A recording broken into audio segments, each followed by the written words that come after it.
एक बार फिर से आपके अपने YouTube channel Govind Yadav study classes में आपका स्वागत है।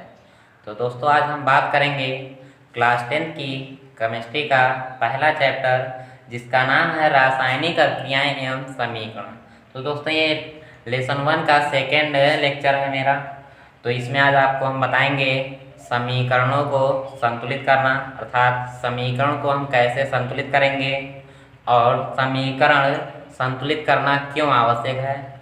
इसमें द्रव्यमान संरक्षण का नियम लागू होता है। तो द्रव्यमान संरक्षण का नियम क्या होता है, इसके बारे में आपको हम बताएंगे। और संतुलित रासायनिक समीकरण क्या होता है, ये आज हम बात करेंगे। तो सबसे पहले आपको हम आज बताएंगे कि रासायनिक समीकरण को संतुलित करना, अर्थात रासायनिक समीकरणों को आप कैसे संतुलित करेंगे।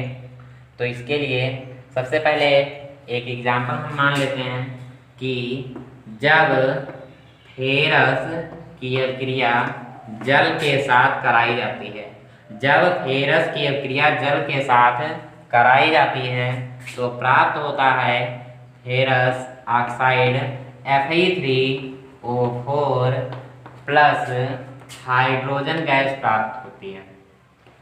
ये समीकरण भी संतुलित नहीं है। इस समीकरण को संतुलित करने के लिए आपको हम एक टेबल के माध्यम से बताते हैं। तो सबसे पहले आप एक टेबल बना लेंगे, जिसमें सबसे पहले तत्व लिख लिया जाएगा, एलिमेंट्स जितने भी होंगे। तो इसमें अभिकारक में देखेंगे एलिमेंट्स जो हैं, पहला एलिमेंट्स फेरस है, सेकेंड वाला हाइड्रोजन और ऑक्सीजन। इसमें जितने एलिमेंट्स दिए होंगे उसको लिख लिया जाएगा। इसके बाद अभिकारक लिख लेंगे, रिएक्टेंट।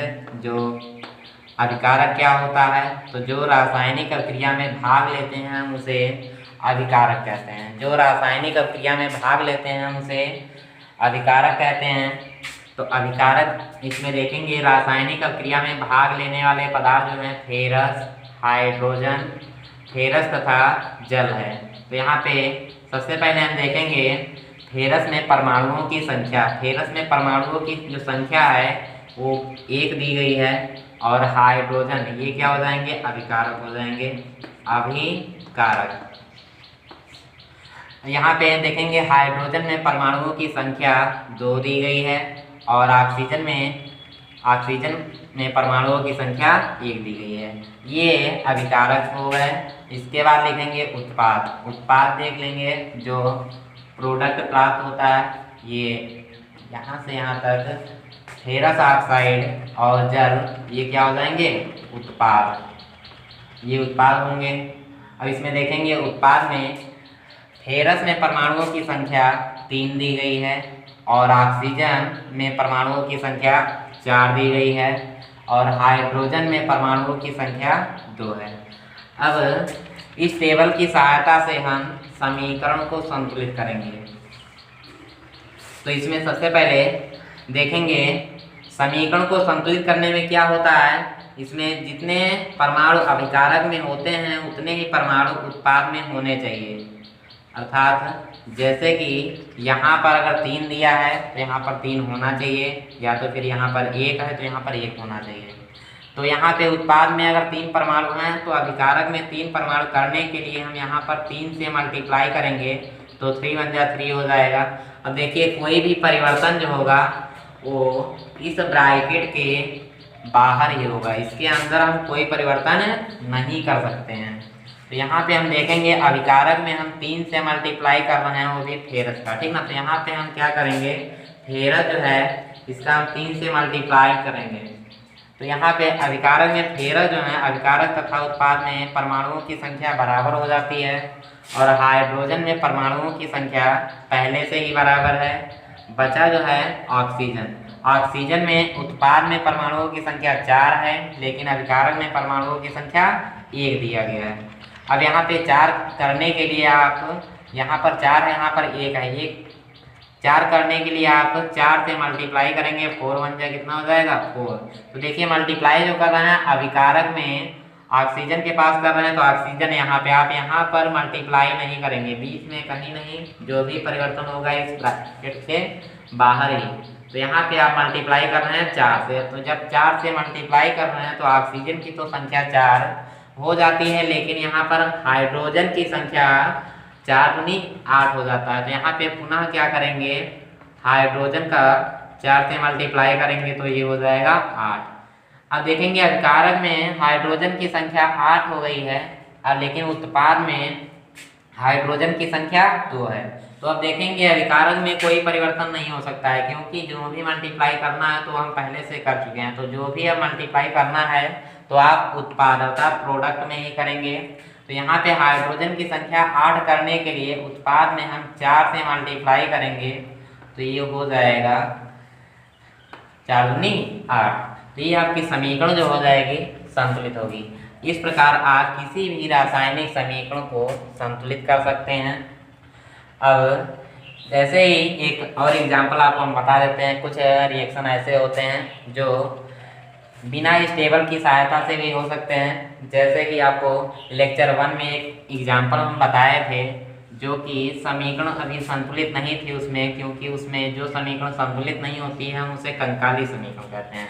समीकरणों को संतुलित करना इस वीडियो में हम आज बता रहे हैं।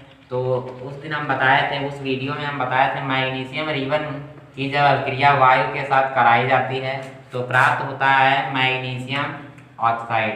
मैग्नीशियम ऑक्साइड प्राप्त होता है। यहाँ पे देखेंगे इसमें मैग्नीशियम में परमाणुओं की संख्या 1 है और उत्पाद में मैग्नीशियम में परमाणुओं की संख्या 1 है। ये दोनों तो आपस में बराबर हैं, लेकिन ऑक्सीजन में परमाणुओं की संख्या 2 दिया गया है, लेकिन उत्पाद में ऑक्सीजन की परमाणुओं की संख्या 1 है। तो यहाँ पे आप 2 करने के लिए 2 से मल्टीप्लाई कर देंगे। तो यहाँ पे भी ऑक्सीजन 2 हो गया, यहाँ पे भी ऑक्सीजन की परमाणुओं की संख्या 2 हो गई, लेकिन यहाँ पर मैग्नीशियम के परमाणुओं की संख्या 2 हो गई है, यहाँ पर 1 ही है। तो क्या करेंगे, आप मल्टीप्लाई कर देंगे। अब देखिए ये समीकरण अगर देखा जाए तो पूर्णतः करेक्ट नहीं है, क्योंकि इसकी भौतिक अवस्था नहीं लिखी गई है और इस समीकरण में भी भौतिक अवस्था भी नहीं लिखी गई है। तो इसको पहले इस समीकरण को हम बता देते हैं, फिर इसकी भौतिक अवस्था हम बताते हैं। तो इसको हम क्या करेंगे, इसी समीकरण को एक बार पुनः बता देते हैं। अब इसको अगर लिखना होगा तो आप क्या करेंगे, ब्रैकेट को हटा सकते हैं, हो जाएगा 3Fe + 4H2O, ये सब ये प्राप्त होगा Fe3O4 और प्लस 4H2। अब इसकी भौतिक अवस्था भी दर्शाना होता है। तो फेरस जो होता है सॉलिड ठोस होता है और जल जो होता है लिक्विड द्रव होता है। फेरस ऑक्साइड ये क्या होता है, सॉलिड होता है और हाइड्रोजन गैस ये भी एक गैस है। आप रासायनिक समीकरण के साथ साथ भौतिक अवस्था भी प्रदर्शित करेंगे। तो इसके बाद आपको हम बताएंगे समीकरण को संतुलित करना क्यों आवश्यक है। आप समीकरण को संतुलित करते हैं तो इसका मेन रीजन क्या है। तो आज हम अब बात करेंगे समीकरण को संतुलित क्यों करते हैं। तो इसमें द्रव्यमान संरक्षण का नियम लागू होता है। रासायनिक समीकरण को संतुलित करना क्यों आवश्यक है, क्यों आवश्यक है, किसी भी रासायनिक समीकरण को संतुलित करना क्यों आवश्यक है। तो इसमें सबसे पहले आपका लगेगा द्रव्यमान संरक्षण का नियम। द्रव्यमान संरक्षण का नियम, द्रव्यमान संरक्षण का नियम। तो दोस्तों द्रव्यमान संरक्षण का नियम आप क्लास 9 में पढ़े होंगे।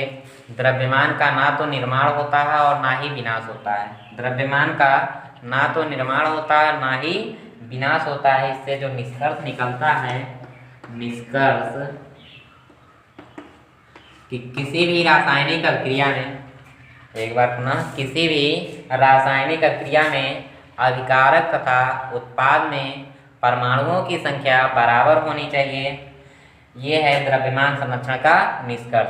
और जो निष्कर्ष निकला है एक बार फिर से बता देते हैं कि किसी भी रासायनिक अभिक्रिया में अभिकारक तथा उत्पाद में परमाणुओं की संख्या बराबर होनी चाहिए और इसे ही हम संतुलित रासायनिक समीकरण कहते हैं। दोस्तों आज का वीडियो अगर आपको पसंद आया हो तो प्लीज़ सब्सक्राइब कीजिए, लाइक कीजिए एंड शेयर कीजिए। Thank you.